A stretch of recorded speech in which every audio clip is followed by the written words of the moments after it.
My dear friends and professionalist, I am Uday Singh, advocate speaking. ನೀವೆಲ್ಲರೂ ಸಹ ನನ್ನ ಚಾನಲ್ ಅನ್ನು ನೋಡ್ತಾ ಇದ್ದೀರಿ ಅಂತ ನಾನು ಅಂದ್ಕೊಂಡಿದ್ದೀನಿ. ಶೇರ್ ಮಾಡಿ, ಲೈಕ್ ಮಾಡಿ, ಕಮೆಂಟ್ ಮಾಡಿ, ಮತ್ತು ನನ್ನ ಚಾನಲ್ಗೆ ಇನ್ನೂ ಯಾರ್ಯಾರು ಸಬ್ಸ್ಕ್ರೈಬ್ ಆಗಿಲ್ಲ ನೀವೆಲ್ಲರೂ ಸಬ್ಸ್ಕ್ರೈಬ್ ಆಗ್ಬೇಕಂತ ಕೇಳ್ಕೊಳ್ತಾ, ಇವತ್ತು ನಾನು ಇನ್ನೊಂದು ವಿಷಯವಂತ ಇಟ್ಕೊಂಡು ನಿಮ್ಮ ಮುಂದೆ ಬಂದಿದ್ದೀನಿ.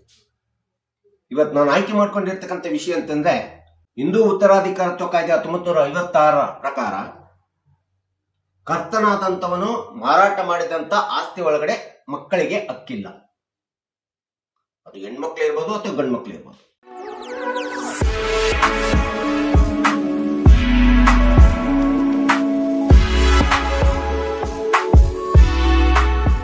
ಈ ಒಂದು ವಿಚಾರದ ಬಗ್ಗೆ ನಾನು ಒಂದಿಷ್ಟು ಈ ವಿಡಿಯೋ ಮೂಲಕ ತಿಳಿಸ್ಲಿಕ್ಕೆ ಪ್ರಯತ್ನ ಮಾಡ್ತಾ ಇದ್ದೆ.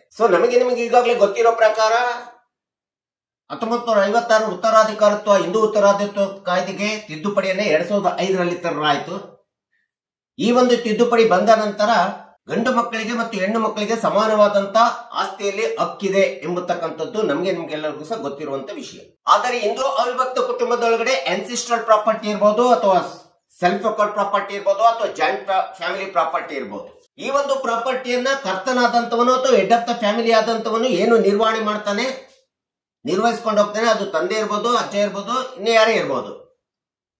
ಇವರನ್ನ ನಾವು ಸಹಜವಾಗಿ ಹೆಡ್ ಆಫ್ ದ ಫ್ಯಾಮಿಲಿ ಕರ್ತ ಅಂತೇಳಿ ನಾವು ಹೇಳ್ತೀವಿ, ಇಡೀ ಕುಟುಂಬದ ವ್ಯವಹಾರವನ್ನ ನಿರ್ವಹಿಸ್ಕೊಂಡು ಹೋಗುವಂತವರಿಗೆ. ಈ ರೀತಿ ಕರ್ತನಾದಂತವನು ಇಮ್ಮೂವೇಬಲ್ ಪ್ರಾಪರ್ಟಿ ಇರ್ಬೋದು, ಮೂವೇಬಲ್ ಪ್ರಾಪರ್ಟಿ ಇರ್ಬೋದು, ಹಿಂದೂ ಅವಿಭಕ್ತ ಕುಟುಂಬದೊಳಗಡೆ ಕುಟುಂಬದಲ್ಲಿದ್ದು ಅದನ್ನ ನಿರ್ವಹಣೆ ಮಾಡುವಂತ ಸಂದರ್ಭದಲ್ಲಿ ಆ ಆಸ್ತಿಯನ್ನ ಆನ್ಸೆಸ್ಟ್ರಲ್ ಪ್ರಾಪರ್ಟಿ ಆಗಿರ್ಬೋದು ಅದನ್ನ ಮಾರಾಟ ಮಾಡಿದಂತ ಸಂದರ್ಭದಲ್ಲಿ ಅಂತ ಒಂದು ಮಾರಾಟವಾದಂತ ಆಸ್ತಿ ಒಳಗಡೆ ಯಾವುದೇ ವಿಧವಾದಂತ ಮಕ್ಕಳು ಹಕ್ಕು ಕೇಳಲಿಕ್ಕೆ ಇಲ್ಲ, ಅಥವಾ ಅಂತ ಒಂದು ಕರ್ತನ ವಿರುದ್ಧ ಪಾಲು ಕೇಳುವಂತ ಹಕ್ಕು ಹೆಣ್ಣು ಮಕ್ಕಳಿಗಿಲ್ಲ ಅಥವಾ ಗಂಡು ಮಕ್ಕಳಿಗಿಲ್ಲ ಅಂತೇಳಿ ಈ ಒಂದು ಕಾಯ್ದೆಯಲ್ಲಿ ಹೇಳಿರ್ತಕ್ಕಂಥ ನಾವು ನೋಡ್ತಾ ಇದ್ದೀವಿ. ಇನ್ನು ಸೆಲ್ಫ್ ಅಕೌಂಟ್ ಪ್ರಾಪರ್ಟಿ ಅಂದ ತಕ್ಷಣ ನಮಗೆಲ್ಲರಿಗೂ ಸಹ ಗೊತ್ತಿರಲಿ, ತಂದೆ ಗಳಿಸಿರ್ತಕ್ಕಂಥದ್ದು ಅಥವಾ ತಂದೆ ತಾಯಿಗಳು ಅಥವಾ ಗಳಿಸಿರ್ತಕ್ಕಂಥ ಅವರೇ ಸ್ವಂತ ಗಳಿಸಿರ್ತಕ್ಕಂಥ ಉದ್ಯೋಗದಿಂದ ಸ್ವಂತ ಗಳಿಸಿರ್ತಕ್ಕಂಥ ಆಸ್ತಿ ಮೇಲೆ ಯಾರೂ ಸಹ ನಾವು ಕೇಳಲಿಕ್ಕೆ ಹಕ್ಕಿಲ್ಲ. ಅಂತ ಒಂದು ಆಸ್ತಿಯನ್ನು ಅವರು ಸಹಜವಾಗಿ ದಾನ ಸಹ ಮಾಡಬಹುದು, ಯಾರಿಗೆ ಬೇಕಾದ್ರೂ ಕೂಡ ಕೊಡಬಹುದು.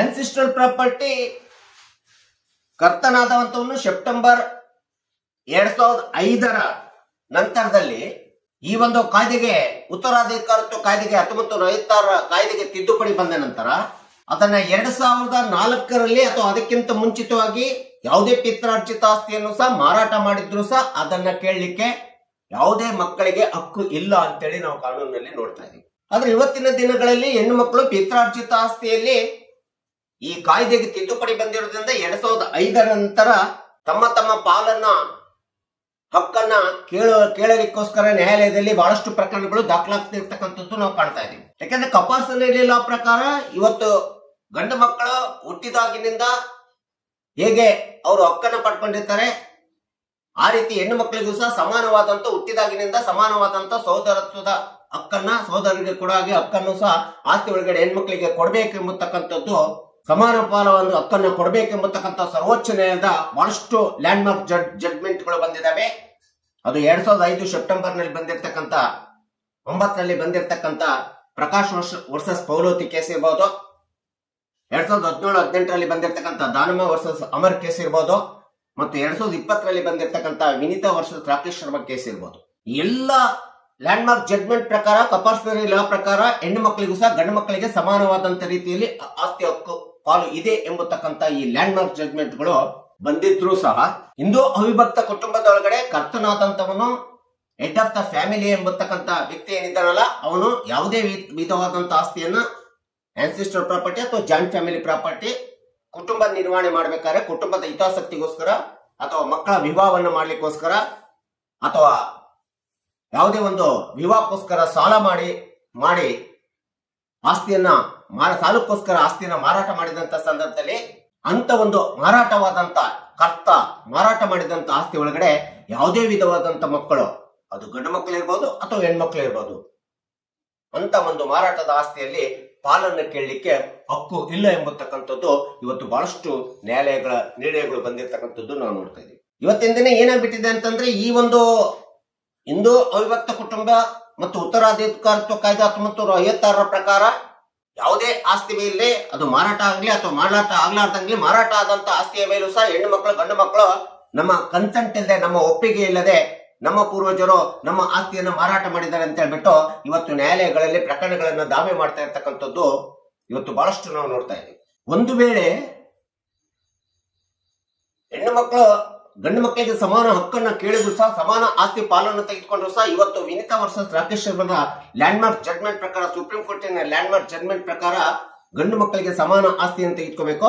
ಅಷ್ಟೇ ಅಲ್ಲದೆ ಆ ಆಸ್ತಿ ಮೇಲೆ ಇರ್ತಕ್ಕಂಥ ಲಯಬಿಲಿಟೀಸ್ ಏನಿದೆ, ಸಾಲಗಳಂತೇನಿದ್ದಾವೆ, ಜವಾಬ್ದಾರಿಗಳಂತೇನಿದ್ದಾವೆ, ಅವುಗಳನ್ನು ಕೂಡ ಸಮಾನವಾಗಿ ತಗೋಬೇಕಾಗುತ್ತೆ, ಸಾಲನು ಕೂಡ ಸಮಾನವಾಗಿ ತೆಗೆದುಕೋಬೇಕಾಗುತ್ತೆ ಎಂಬತಕ್ಕಂಥದ್ದು ಸುಪ್ರೀಂ ಕೋರ್ಟಿನ ಲ್ಯಾಂಡ್ ಮಾರ್ಕ್ ಜಡ್ಜ್ಮೆಂಟ್ ನಲ್ಲಿ ಹೇಳಿರ್ತಕ್ಕಂಥದ್ದು ನಾವು ಕಾಣ್ತಾ ಇದ್ದೀವಿ.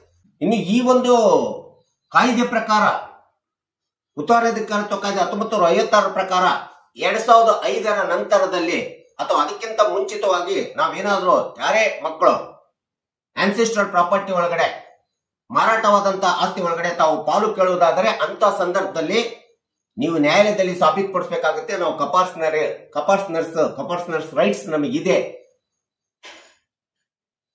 ಸಹಭಾಗಿತ್ವ ಹಕ್ಕುದಾರರ ಹಕ್ಕು ನಮಗಿದೆ ಅಂತೇಳಿ ನೀವು ಸಾಬೀತುಪಡಿಸಬೇಕಾಗುತ್ತೆ. ಆ ರೀತಿ ಸಾಬೀತುಪಡಿಸಿದಾಗ ಮಾತ್ರ ನೀವು ಹಕ್ಕು ಪಡೆಯಲಿಕ್ಕೆ ಸಾಧ್ಯ ಇದೆ. ಇನ್ನು ಕರ್ತನಾದಂತವನು ತಾನು ಮಾರಾಟ ಮಾಡುವಂತ ಆಸ್ತಿ ಫ್ಯಾಮಿಲಿ ನೆಸೆಸಿಟೀಸ್ ಇರಬೇಕು, ಫ್ಯಾಮಿಲಿ ಇಂಟ್ರೆಸ್ಟ್ ಇರಬೇಕು. ಅದನ್ನ ಹೊರತುಪಡಿಸಿ ಏನಾದ್ರೂ ಲ್ಯಾವಿಶ್ ಲೈಫ್, ತನ್ನ ದುಂದು ವೆಚ್ಚ, ತನ್ನದೇ ಆದಂತ ಸ್ವಾರ್ಥವಾದಂತ ದುಂದು ವೆಚ್ಚಕ್ಕೆ ಏನಾದ್ರೂ ಮಾರಾಟ ಮಾಡಿದ್ರೆ ಅಂತ ಒಂದು ಆಸ್ತಿಯಲ್ಲಿ ನೀವು ಪುನಃ ಅದಕ್ಕೆ ರಿಟರ್ನ್ ಕೊಡುವಂತ ಕಾನೂನು ಕಾಯ್ದೆ ನಿಮಗೆ ಹೇಳ್ತಾ ಇದೆ. ಅಂತ ಆಸ್ತಿಯಲ್ಲಿ ಸಹ ಕೆಲವೊಂದು ಸಂದರ್ಭದಲ್ಲಿ ಹಕ್ಕು ಕೇಳುವಂತ ಚಾನ್ಸಸ್ ಇರ್ತದೆ. ಫ್ಯಾಮಿಲಿ ನೆಸೆಸಿಟಿಗೆ ಮಾರಾಟ ಆಗಿಲ್ಲ ಎಂಬತಕ್ಕಂಥದ್ದನ್ನ ಕೇಳುವಂತ ಮಕ್ಕಳು ಅದನ್ನ ಸಾಬೀತುಪಡಿಸಬೇಕು ನ್ಯಾಯಾಲಯದಲ್ಲಿ ದಾಖಲೆಗಳ ಪ್ರಕಾರ. ಸೊ ಈ ಒಂದು ಕಾನೂನಿನ ಪ್ರಕಾರ ಈ ಒಂದು ಕೇಸ್ ಲಾಸ್ ಅನ್ನ ನಾವು ನೋಡ್ತಾ ಹೋದ್ರೆ 1995ರಲ್ಲಿ ಮಾರಾಟವಾದಂತ ಆಸ್ತಿ ಮೇಲೆ ಯಾವುದೇ ವಿಧವಾದಂತ ಮಕ್ಕಳು ಕೇಳಲಿಕ್ಕೆ ಹಕ್ಕಿಲ್ಲ ಎಂಬತಕ್ಕಂಥದ್ದನ್ನ ರೀಸೆಂಟ್ ಆಗಿ ಗುಲ್ಬರ್ಗಾ ಬೆಂಚ್, ಹೈಕೋರ್ಟ್ ಬೆಂಚು ಒಂದು ಲ್ಯಾಂಡ್ ಮಾರ್ಕ್ ತೀರ್ಮಾನವನ್ನ, ಜಡ್ಜ್ಮೆಂಟ್ ಅನ್ನ ಕೊಟ್ಟಿರ್ತಕ್ಕಂಥದ್ದು ನಾವು ಕಾಣ್ತಾ ಇದ್ದೀವಿ. ಹೀಗೆ ಕರ್ತನಾದಂತವನು ಯಾವುದೇ ಆಸ್ತಿಯನ್ನ, ಅದು ಆನ್ಸಿಸ್ಟ್ರಲ್ ಪ್ರಾಪರ್ಟಿ ಇರ್ಬೋದು, ಜಾಯಿಂಟ್ ಫ್ಯಾಮಿಲಿ ಪ್ರಾಪರ್ಟಿ ಇರಬಹುದು, ಇಂಥ ಒಂದು ಪ್ರಾಪರ್ಟಿ ಒಳಗಡೆ ಒಂದು ಭಾಗ ಆಸ್ತಿಯನ್ನ ಮಾರಾಟ ಮಾಡಿದ್ದಾರೆ ಅಂದಾಗ ಆ ಒಂದು ಮಾರಾಟ ಮಾಡಿದಂತ ಆಸ್ತಿ ಒಳಗಡೆ ಕರ್ತನ ವಿರುದ್ಧ ಯಾವುದೇ ವಿಧವಾದಂತ ಪಾಲನ್ನ, ತಮ್ಮ ಶೇರ್ ಅನ್ನ ಕೇಳಲಿಕ್ಕೆ ಬರೋದಿಲ್ಲ ಅಂತೇಳಿ ಇವತ್ತು ಬಹಳಷ್ಟು supreme court, high court landmark ಜಡ್ಜ್ಮೆಂಟ್ಗಳು ಇವತ್ತು ಕೊಟ್ಟಿರ್ತಕ್ಕಂಥದ್ದು ನಾವು ನೋಡ್ತಾ ಇದ್ದೀವಿ. ಹೀಗಾಗಿ ಉತ್ತರಾಧಿಕಾರತ್ವ ಕಾಯ್ದೆ 1956ರ ತಿದ್ದುಪಡಿ ಬಂದಿದ್ರು ಸಹ ಯಾವುದೇ ಮಾರಾಟವಾದಂತ ಆಸ್ತಿ ಮೇಲೆ ನೀವು ಯಾವುದೇ ಹಕ್ಕನ್ನ ಕೇಳಲಿಕ್ಕೆ ಇಲ್ಲ ಎಂಬತಕ್ಕಂಥದ್ದನ್ನ ನಾವು ಕಕ್ಷಿದಾರರು ಮತ್ತು ಸಾರ್ವಜನಿಕರು ಮತ್ತು ಕುಟುಂಬದಲ್ಲಿರ್ತಕ್ಕಂಥ ಸದಸ್ಯರು ತಿಳ್ಕೋಬೇಕೆಂಬತಕ್ಕಂಥ ಹಿನ್ನೆಲೆಯನ್ನು ಇಟ್ಕೊಂಡು ಈ ವಿಡಿಯೋನ ಮಾಡಿದ್ದೀನಿ. ದಯವಿಟ್ಟು ಈ ವಿಡಿಯೋ ಲೈಕ್ ಆಗಿದ್ರೆ ಶೇರ್ ಮಾಡಿ, ಲೈಕ್ ಮಾಡಿ, ಕಮೆಂಟ್ ಮಾಡಿ, ಮತ್ತು ನನ್ನ ಚಾನಲ್ಗೆ ಇನ್ನೂ ಯಾರ್ಯಾರು ಸಬ್ಸ್ಕ್ರೈಬ್ ಆಗಿಲ್ಲ ನೀವೆಲ್ಲರೂ ಸಬ್ಸ್ಕ್ರೈಬ್ ಆಗ್ಬೇಕಂತ ಕೇಳ್ಕೊಳ್ತಾ ಇವತ್ತಿನ ವಿಷಯಕ್ಕೆ ವಿರಾಮನ ಹೇಳ್ತೀನಿ. ನಾನು ಇನ್ನೊಂದು ವಿಷಯ ತೆಗೆದುಕೊಂಡು ನಿಮ್ಮ ಮುಂದೆ ಬರ್ತೀನಿ. ಜೈ ಹಿಂದ್, ಜೈ ಕರ್ನಾಟಕ.